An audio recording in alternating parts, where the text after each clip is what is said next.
O 2 Samuel, capítulo 12. Quem achou, diga eu achei.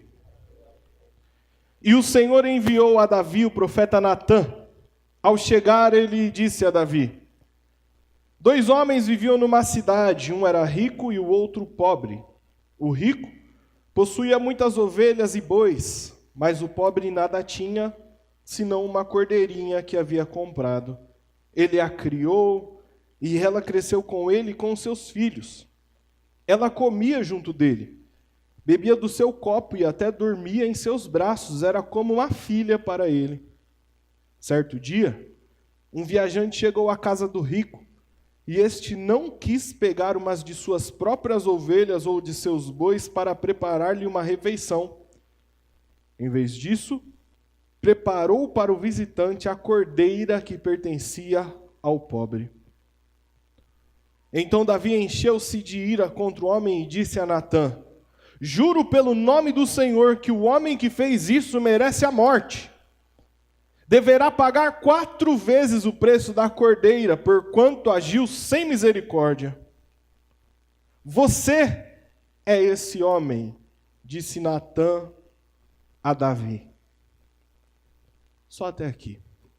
Pai querido, fala conosco.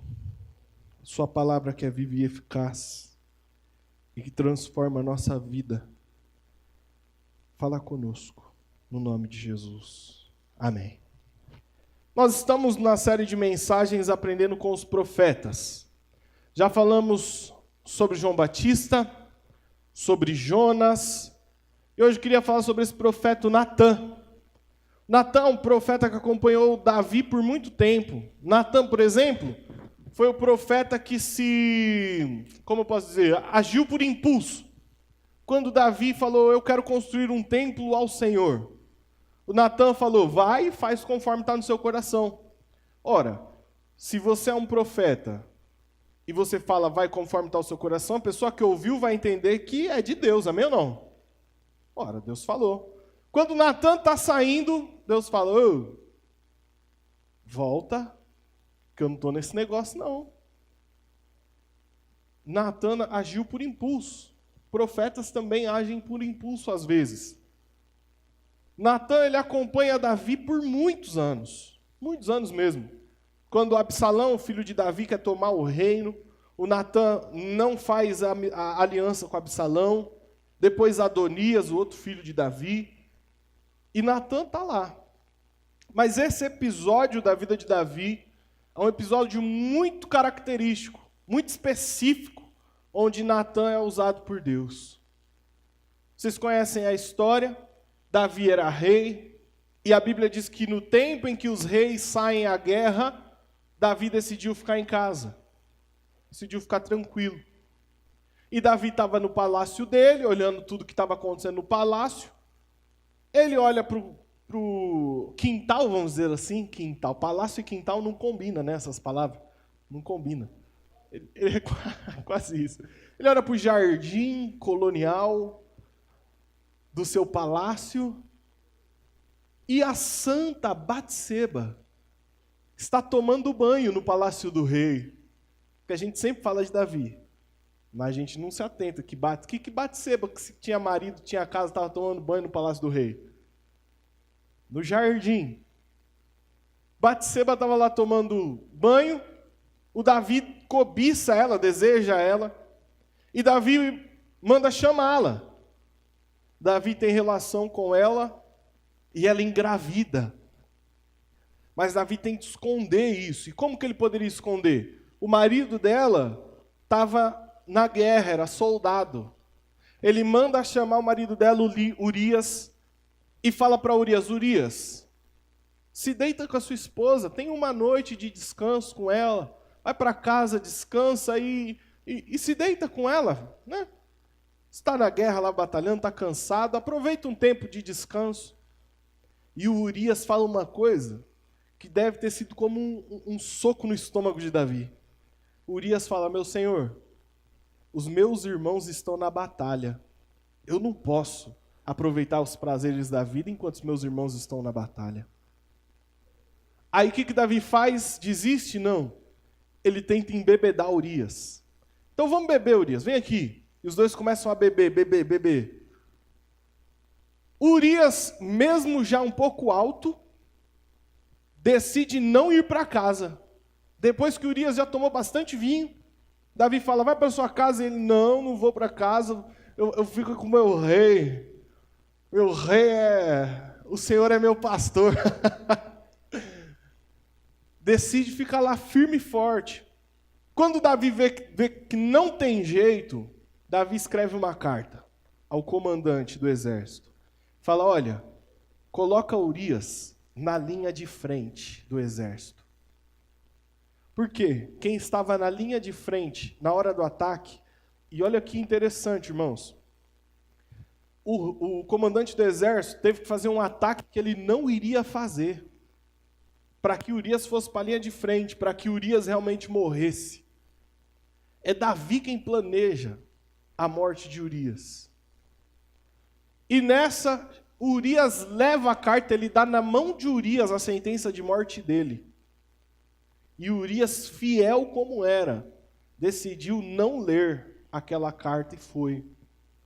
Entregou na mão do comandante, o comandante arma um planejamento de guerra, e os primeiros que morrem são os que estão na frente. O interessante é que não morreu só Urias, morreram mais soldados, e Davi não se importou com isso. Contanto que Urias morresse, as outras vidas também tanto faz. Urias morre, Batseba está grávida, e as coisas estão andando normalmente. Ele é o rei, o filho nasce, a criança chegou a nascer, nessa chega o profeta Natã. Depois que tudo isso aconteceu, chega Natã e conta uma historinha. Essa historinha para Davi rei, tinha 2 homens, um rico e um pobre. O rico tinha muitos bens, tinha muitos bois, tinha muitos animais, e o pobre tinha uma cordeirinha, só que não era uma cordeirinha qualquer, ele criou com ele era de estimação, ela dormia com ele. Chegou o visitante na casa do rico, ao invés de pegar um boi que ele tinha, dos seus muitos bois, ele pega a única cordeirinha que o pobre tem e mata para dar de comer para o visitante. O Davi, quando ouviu isso, Davi já tinha esquecido, irmão, já. Quando ele ouve isso, ele já grita, esse homem merece morrer. Porque ele não agiu com misericórdia. Nessa hora, Natã olha para ele e falou, rei, esse homem é você. E ali vem a sentença de Deus para a vida de Davi. Vem a sentença de Deus no decorrer do texto. Mas essa missão de Natã era uma missão muito difícil, irmãos. Muito difícil. E com base nessa missão aqui do profeta Natã, eu quero extrair algumas lições para nós, aprendendo com os profetas. Nessa noite nós vamos aprender algumas coisas com Natã. E a primeira coisa que eu aprendo com o profeta Natã é que é preciso dizer a verdade para quem quer que seja. Nós precisamos dizer a verdade para qualquer pessoa, irmão. O Natã corria risco de ser morto. Era profeta, tanto faz. Saul mesmo matou um monte de profeta. O rei era o soberano. Se o rei mandasse, ele ia morrer. Só era mandar o capitão da guarda passar a espada em Natã e estava tudo certo. Natã corria risco de vida, risco seríssimo. Mas ainda assim, ele foi a Davi e disse a verdade. Ele foi para Davi, correndo o risco que corria, e falou o que Davi precisava ouvir. Nós, muitas vezes, evitando conflito, a gente não fala a verdade, irmãos. A gente tem medo. E a gente não se posiciona. A gente tem medo do que pode acontecer e a gente deixa de falar a verdade para as pessoas. Isso acontece muito dentro de casa, na família. A gente tem medo de falar com o nosso irmão, às vezes de sangue mesmo. A gente tem medo de falar para o nosso filho. A gente tem medo de falar com a esposa. Apesar que ninguém aqui tem medo da esposa, né? Então, a gente tem medo de falar com o esposo, sabe que está errado, sabe que precisa mudar, sabe que precisa resolver, mas não fala. A gente tem medo de falar com o amigo, com medo de perder a amizade. E a verdade vai sendo deixada de lado. A gente tem medo de se posicionar na escola, no trabalho, porque aí vão tirar um sarro da gente porque a gente é crente. Nós temos medo de falar a verdade, irmãos. Mas tem uma coisa: enquanto nós não falamos, nada muda.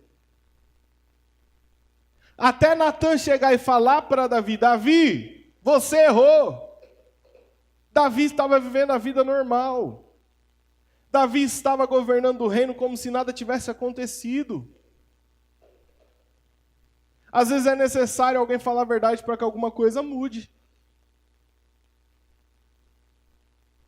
Deixa eu te falar uma coisa. Enquanto você não falar a verdade para quem precisa, não adianta reclamar. Nada vai mudar. Não adianta reclamar do marido se você não fala com ele. Não adianta reclamar da esposa se você não fala com ela. Não adianta falar dos filhos, reclamar dos filhos se você não tem uma conversa séria e fala a verdade para o filho. Na hora de falar a verdade, não fala. Um dos filhos de Davi que tentou usurpar o trono dele foi Adonias. Depois que Absalão havia tentado roubar o trono, aí veio Adonias para tentar roubar o trono de Davi também. A Bíblia diz que Davi nunca contrariou Adonias. Por isso, Adonias se sentia no direito de pegar o trono. Ele nunca foi contrariado pelo pai, nunca ouviu uma verdade do pai. Está vendo que está errado, está vendo que está indo para o caminho errado, mas não vou falar senão machuca, não vou falar senão magoa. Não adianta reclamar, irmão. Não adianta reclamar depois. Só a verdade pode trazer mudança. Só a verdade pode trazer algo diferente. E é necessário alguém falar. É necessário que a verdade seja dita.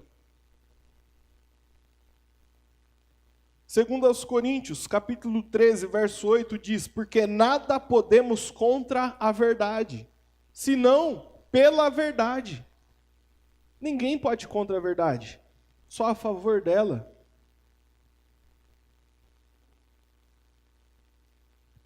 Natan me ensina que a gente precisa falar a verdade para quem quer que seja. A gente precisa vencer o medo e falar o que tem que ser falado.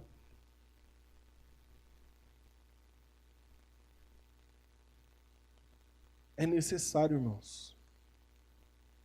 Profetas de Deus não tinham medo. É João Batista que ia perder a cabeça. Perde a cabeça, mas fala, está errado.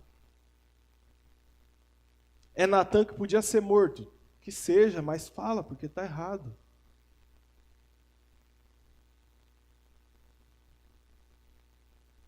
Aí um casal já cutuca o outro, né? Hoje nós vamos conversar. Hoje a gente vai se falar, não passa de hoje. Sabe o que acontece, irmãos? Não adianta, depois que a coisa aconteceu, dizer assim, isso eu ouço muito. Ah, eu já sabia. Isso aí estava na cara. E por que não falou? Se sabia e não falou, foi conivente com o erro. Se sabia e não falou, foi omisso.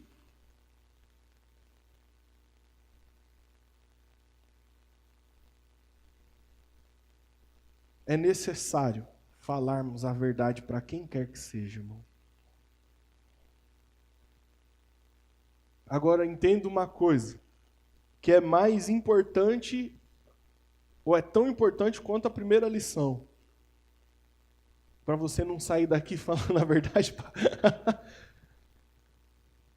Tem que sair daqui falando a verdade. Mas a segunda lição que eu aprendo com o Natan é que é preciso dizer a verdade da maneira certa.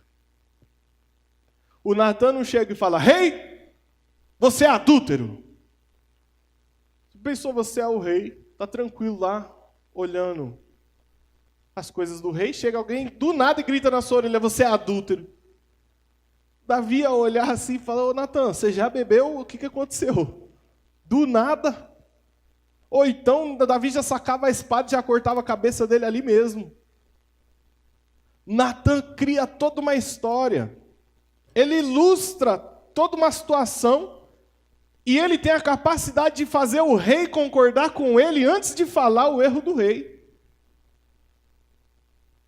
Ele tem a capacidade de fazer com que o rei admita que o homem da história, que era o próprio rei, tinha errado antes de falar o erro do rei. Ele me ensina que não é só falar a verdade, mas tem que falar do jeito certo, irmão. Tem que falar do modo certo. O problema é que às vezes a gente quer falar a verdade de qualquer jeito, e aí a verdade dita de qualquer forma gera rebelião, gera divisão, gera afastamento. A gente confunde sinceridade com grosseria. Tem gente que se vale de uma sinceridade para ser grosso. Isso também não está certo. É necessário dizer a verdade, mas é necessário dizer a verdade da forma certa. Irmão, é possível falar qualquer coisa para qualquer pessoa sem ser grosseiro. É possível. Tem um evangelista amigo nosso, tem gente que se converte e a pessoa muda assim, só quer saber do evangelho, fala de Jesus para tudo que é gente. Eu acho interessante isso, e esse é um caso desse. Esse evangelista, ele desce a rua dele, falando de Jesus para todo mundo. Irmão, quem passou na frente dele ouve de Jesus, não tem jeito. E ele estava descendo, tinha um vizinho do lado de fora, ele pegou e falou: ai, ai, que dor no meu coração, meu coração está doendo. E foi assim para cima do vizinho. O vizinho preocupado falou: o que está acontecendo, o que está acontecendo? Ele: ai, meu coração está doendo de ver você indo para o inferno.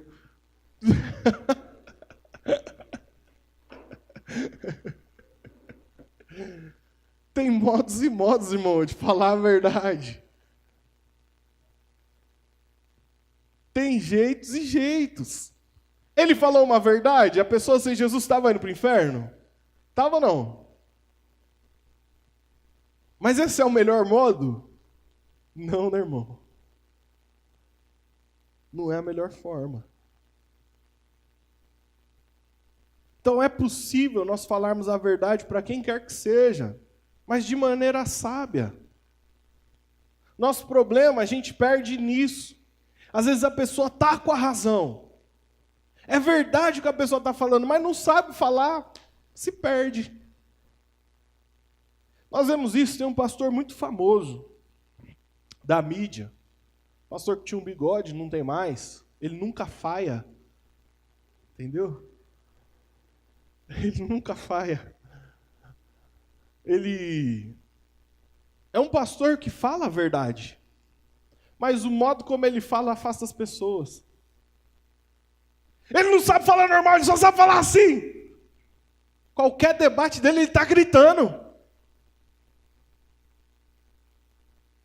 E com isso perde muitas pessoas que poderiam ouvi-lo, por não saber falar, irmão.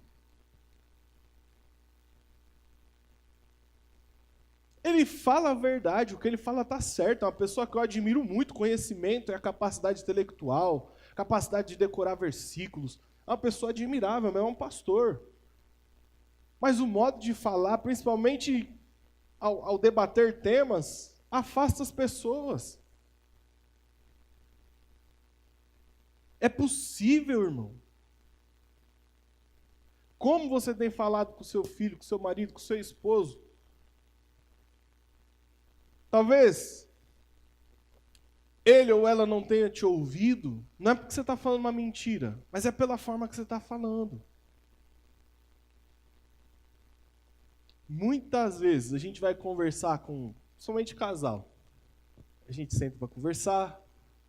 Aí a gente fala algumas coisas e a pessoa fala, é verdade, pastor, tá certo. E a pessoa do lado fala, mas é isso que eu estou falando. É isso que eu estou falando a mesma coisa. É, mas o modo como se fala é diferente. Talvez, querido, o modo como você está falando as coisas está dificultando a verdade chegar ao coração das pessoas. Talvez você está querendo ser um sal grosso, como a Rosana falou, quando é para você ser um sal refinado. Fala para quem está do seu lado assim, seja um sal refinado, irmão. Sal refinado.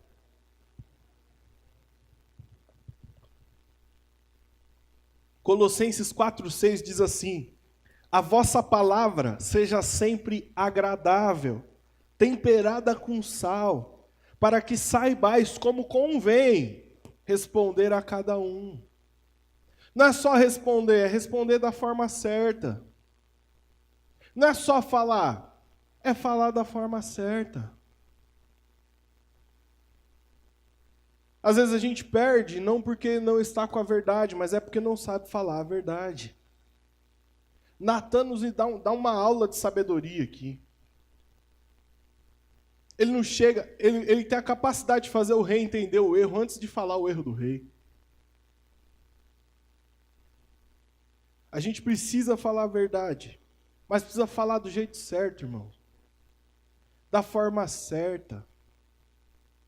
E mais, a outra lição que Natan nos ensina aqui, nós precisamos falar a verdade do jeito certo e no tempo certo.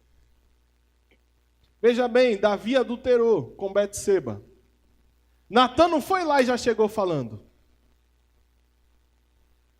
Davi engravidou Betseba. Natan não foi lá e já falou. Natan esperou, irmãos. O Senhor esperou para mandar Natan ir lá. Engravidou. Mandou matar Urias. Betseba tem o tempo de luto.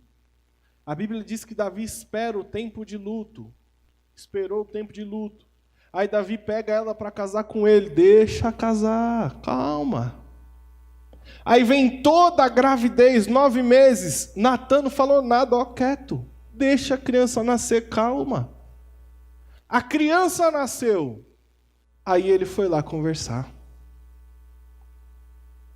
A verdade tem que ser dita. Diga comigo, a verdade tem que ser dita.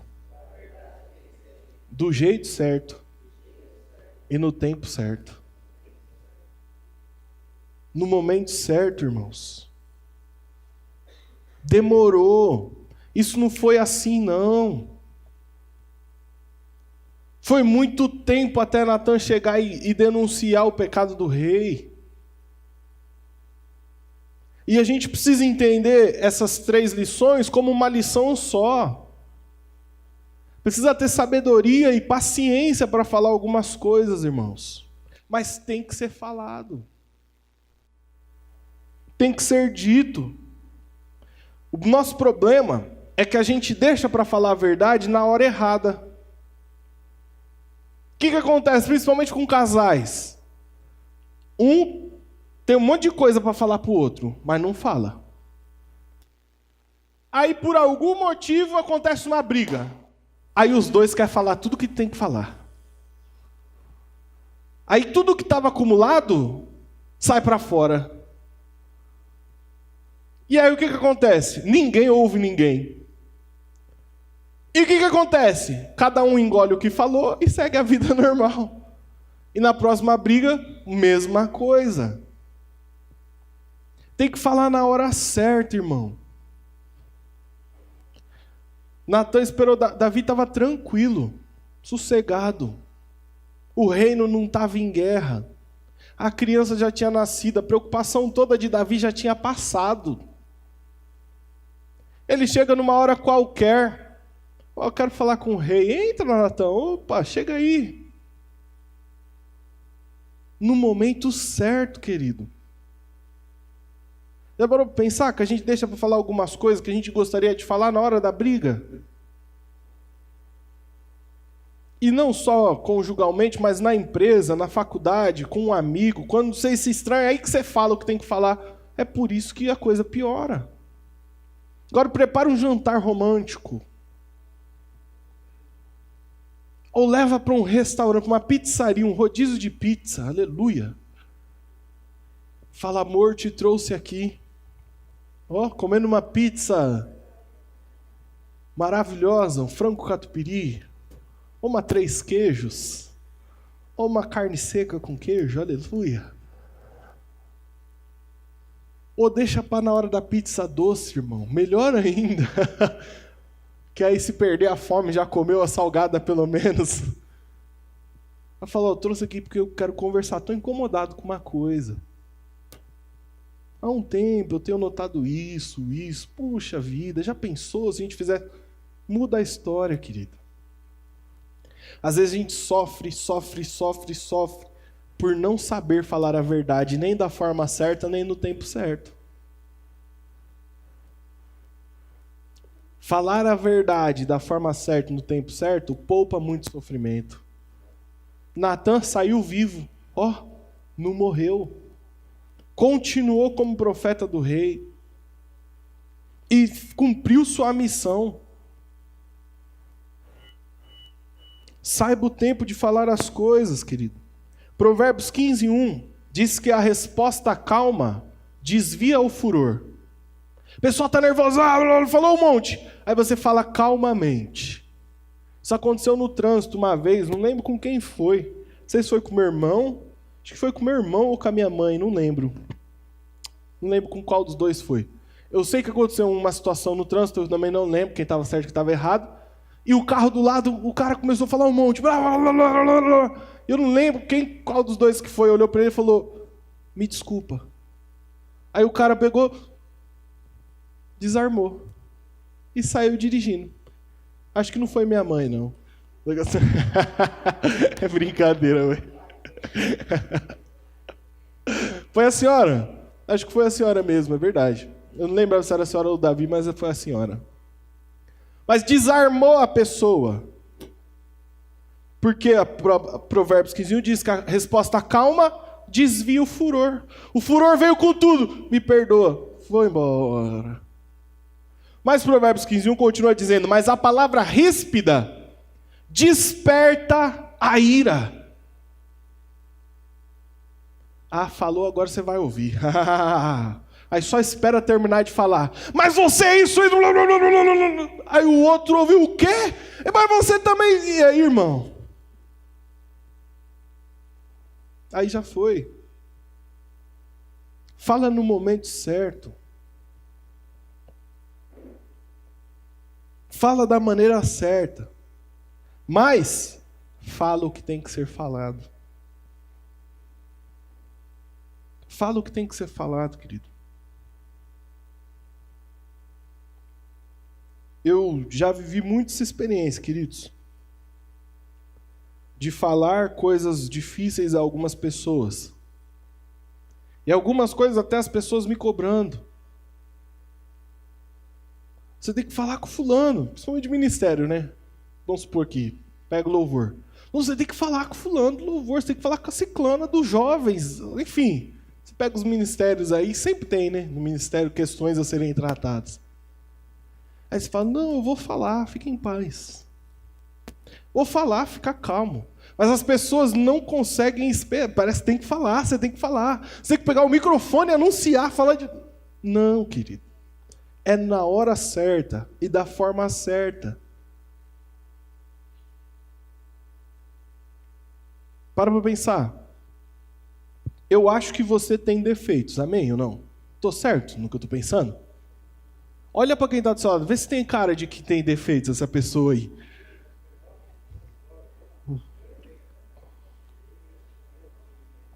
Aleluia.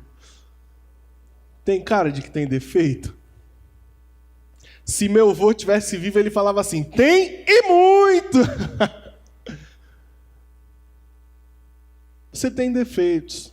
E se alguém criticar o seu defeito, a pessoa está mentindo ou está falando a verdade? Está falando a verdade ou está mentindo? Está falando a verdade, amém ou não? Você gostaria que alguém chegasse em você, no meio de todo mundo, e pá, falasse um defeito seu? Não, né, irmão? Você gostaria que no momento de raiva a pessoa chegasse e pá, falasse um defeito seu? Não. A gente não gostaria que fosse com a gente, mas a gente geralmente faz com os outros. Aí entra as palavras de Jesus quando ele diz assim: o que vocês não querem que os homens vos façam, ou aliás, o que vocês querem que os homens vos façam, façam vocês a eles. A lei da semeadura é para a vida, não é só para dinheiro, irmãos. A Bíblia chega a dizer o seguinte ainda, se eu não me engano é Tiago quem escreve: o juízo será sem misericórdia para quem não exerceu a misericórdia. Ou seja, quem não plantou misericórdia, não espere que vai ter misericórdia depois.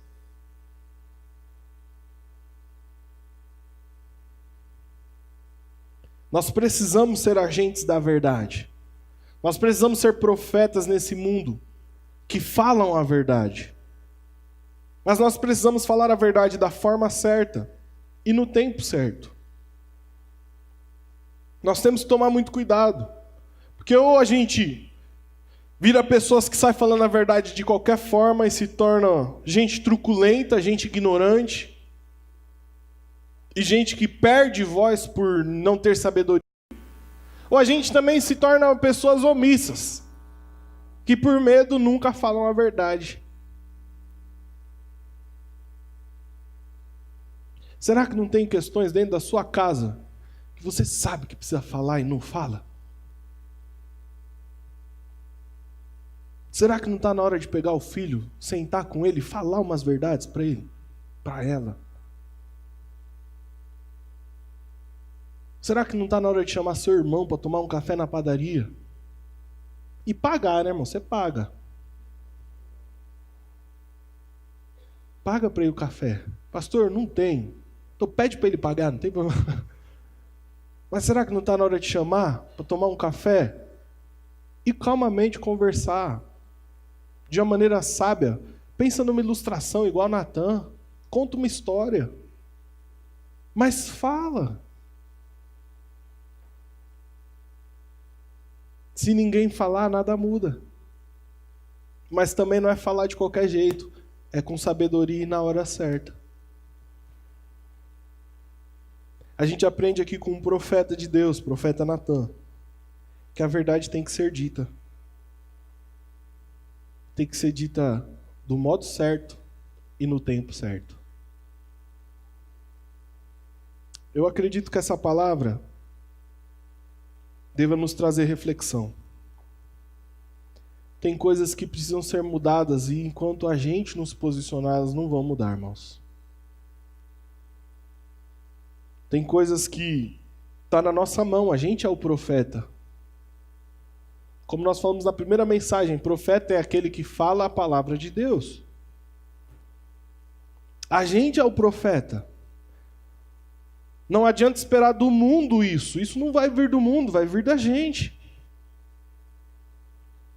Mas a gente precisa ter sabedoria e saber o tempo de falar. Então eu acredito que nessa noite o Senhor quer incomodar o nosso coração sobre verdades que precisam ser ditas e a gente não está dizendo. Ou então a gente já está planejando de falar, mas do modo errado. Na hora errada. Não adianta ser afoito. Não adianta achar que você vai falar e... Não. O mínimo que tem que acontecer nessa noite é você orar ao Senhor. Falar, Senhor, quando que eu posso falar? De que forma eu posso falar? Mas eu sei que eu tenho que falar, me ajuda. Só não saia daqui, querido, para falar a verdade de qualquer forma, para ser um truculento, ignorante, ou também para ser uma pessoa omissa. Busque em Deus o equilíbrio e seja um profeta nessa geração em nome de Jesus. Amém, meu irmão? Feche seus olhos, sentado mesmo. Pergunte ao Senhor.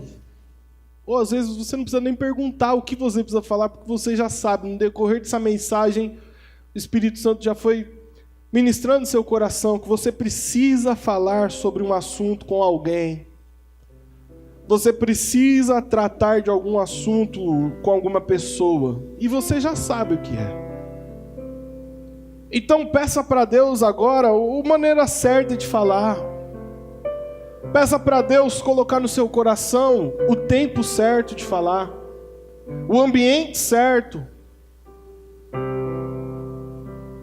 Porque é a verdade que vai transformar as coisas. Em nome de Jesus, Pai, nós oramos nessa noite, pedindo a Tua graça, assim como o Senhor, ó Pai, mandou Natan na hora certa, com as palavras certas a serem ditas. Nos ajuda também, Pai, a falar aquilo que precisa ser falado, aquilo que vai trazer mudança, aquilo que vai trazer vida para as nossas vidas, ó Pai. Nos ajuda a falar da forma certa, no tempo certo, Pai. Nós não queremos ser profetas omissos, mas também não queremos ser profetas afobados, profetas afoitos. Nós queremos que a nossa palavra seja temperada com sal, agradável, como Paulo disse aos Colossenses.